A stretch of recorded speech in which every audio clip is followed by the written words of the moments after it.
ধীরে ধীরে জমে উঠছে ঈদের কেনাকাটা। এই বিষয়ে আরো জানাতে রাজশাহী থেকে যুক্ত হচ্ছেন সহকর্মী মতিউর মুর্তজা।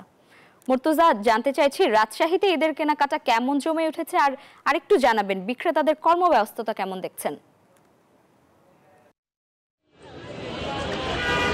লাইবা রাজশাহীতে জমজমাট হয়ে উঠেছে ঈদের কেনাকাটা।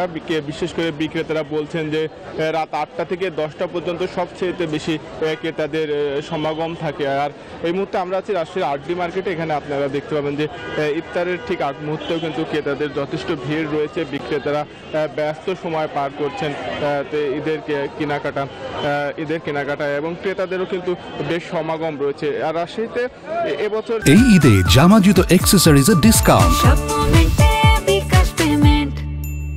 সবচাইতে বেশি চলছে পাকিস্তানি, আফগানি, চায়না এবং ভারতীয় গাউন, যেটি 1500 থেকে 10,000 টাকা পর্যন্ত বিক্রি হচ্ছে।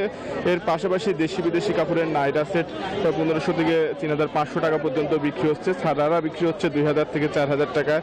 এর পাশাপাশি আর রয়েছে গারারা সেট 2000 থেকে 5000 টাকা। পাকিস্তানি ফার্সি বিক্রি হচ্ছে 3500 থেকে 15,000 টাকা পর্যন্ত। পাকিস্তানি অর্গানজা 3 পিস বিক্রি হচ্ছে 1800 থেকে 5000 টাকা।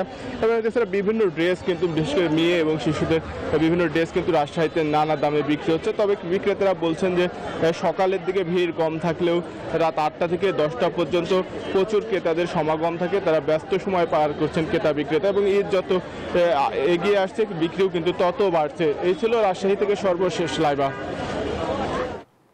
মুর্তজা, ধন্যবাদ আপনাকে। দর্শক, রাজশাহী থেকে যুক্ত ছিলেন সহকর্মী মতিউর মুর্তজা।